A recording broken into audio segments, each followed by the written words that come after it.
Khalil? Mère, tu dois me pardonner. Je croyais suivre les préceptes de la vraie foi. C'est pour ça que je t'ai traité aussi durement. J'étais ignorant. Pardon, je veux te baiser les pieds. Oh mon Dieu, qu'est-ce que tu as? Qu'est-ce qui t'arrive? Dieu m'a guidé vers la vérité. Maintenant, le Dieu que je connais n'est pas le Dieu qui me guidait avant. Mais enfin, il n'y a qu'un seul Dieu. Oui, mère, et il m'enseigne de t'aimer et de t'obéir. Quel est ce Dieu, Khalil? Il est le vrai Dieu, qui a été révélé en Christ, ou Aïsa, comme on dit dans le Coran. Pas si fort parce qu'ils croiront que t'es devenu cinglé. D'accord, je vais faire comme tu dis. Mais est-ce que tu me crois? Pourquoi je ne te croirais pas? Tu n'as jamais été aussi gentil. Ne t'inquiète pas, mon fils. Dieu n'abandonne jamais ceux qui ont foi en sa bonté. Je t'en prie, dis-moi que tu me pardonnes.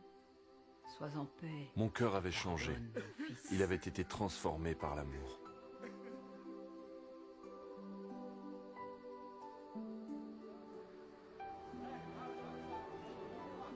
Je ne pouvais plus dormir.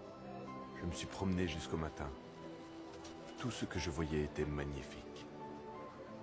J'avais de la sympathie pour tous ceux que je rencontrais. J'avais envie de leur dire que je les aimais. Même les chrétiens, et eux, me connaissaient comme un homme violent et fanatique.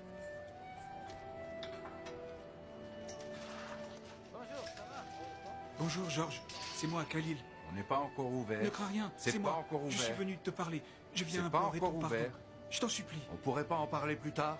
J'ai changé. Je le vois. Je ne suis plus le même. Avant, j'en voulais à tous les chrétiens. Je te demande de me pardonner. Pardonner, car tu as changé. Oui, j'ai changé. Je te demande ton pardon. Je ne le mérite pas, mais je t'en prie, pardonne-moi. J'ai changé. Alléluia. Ça veut dire quoi? Tu le sauras. Laisse-moi te regarder. Que t'est-il arrivé? J'ai changé, s'il te plaît. Approche. Pardon. Bien oui, je te pardonne. Pardon. Entre. Je te Je remercie. t'accorde mon pardon. À partir de ce jour, j'ai réellement commencé à changer. Ceux qui vivaient dans mon entourage, comme ceux avec qui je travaillais, tous voyaient le changement qui s'était produit en moi. J'avais été un homme odieux, irascible. J'avais mis le feu aux églises et j'avais pillé des boutiques. J'avais commis des actes d'une extrême violence. Mais Christ avait changé ma vie. Quand je me suis mis à agir selon les Écritures de la Bible, je suis devenu une personne aimante.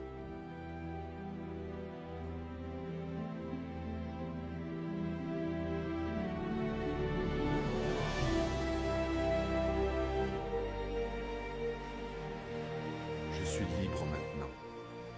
Le Fils m'a donné ma liberté. La vie est en Christ et la mort est un gain. Dans le passé, la mort était un fantôme effrayant et laid.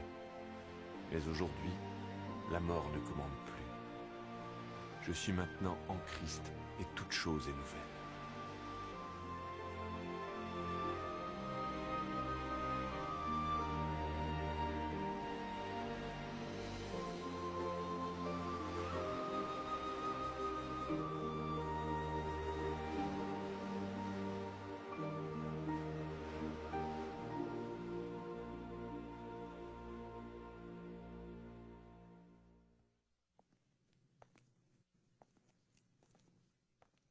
Est-ce que le léopard peut changer ses taches? Le lion peut-il vivre en paix avec l'agneau? Un homme dévoré par la haine et la lutte farouche contre ses ennemis peut-il devenir un homme de paix? Dans le cas de Khalil, toutes ces questions ne lui ont jamais traversé l'esprit. Jusqu'à sa rencontre avec le prince de la paix, le Seigneur Jésus-Christ. C'est impossible d'un point de vue humain? C'est ce que vous vous dites? Oui, mais avec Dieu, toute chose est possible. Cela me rappelle un homme, appelé Saül. Comme Khalil, il était grossier, violent, mais très instruit. Il prit la décision de tuer les chrétiens de sa région. Il participa à l'assassinat de plusieurs d'entre eux jusqu'au moment où il comprit qu'il ne luttait pas contre les hommes, mais contre Dieu. Dieu mit littéralement Saül à genoux.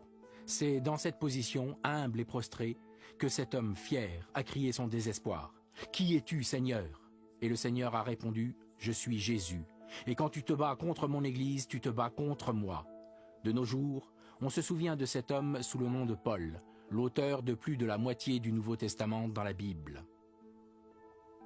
Qu'est-ce qui changea Saül? Qu'est-ce qui changea Khalil? Pour les deux hommes, c'était le même pouvoir, le pouvoir de l'amour. C'est de ce pouvoir que je veux vous parler aujourd'hui, car il n'y en a pas de plus grand.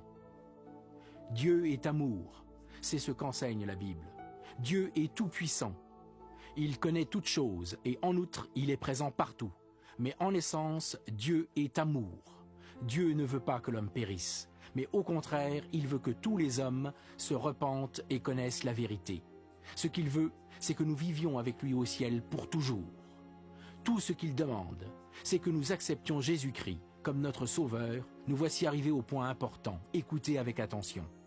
Khalil a eu l'expérience particulière de voir Jésus dans un rêve.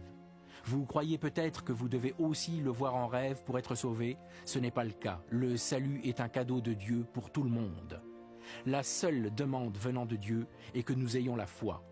Même la foi est un cadeau de Dieu. Que pourrions-nous attendre d'autre que de l'amour d'un Dieu d'amour?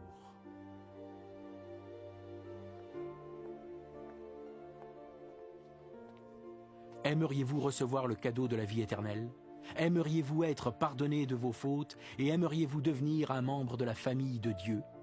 Le Dieu d'amour vous écoute, il ne repoussera personne venant à lui en toute sincérité. Quoi que vous ayez fait ou pas fait, Dieu désire vous amener jusqu'à lui. Il est le Dieu d'amour et son amour parfait absout nos péchés, peu importe ce que nous avons fait. Priez avec moi, prions. Dieu, tu sais combien je t'aime. Mon Dieu d'amour, pardonne mes péchés et donne-moi la vie éternelle. Compte-moi parmi ceux qui t'acceptent comme leur sauveur. Que toute la gloire et l'honneur te reviennent, ô Dieu, pour le précieux sang de Jésus versé pour nous sur la croix. Amen. Frères et sœurs, si vous avez prié avec moi, soyez certains que Dieu est dans votre vie et que vous êtes parmi ceux qui sont sauvés. Jésus sera la fontaine de votre vie. Amen.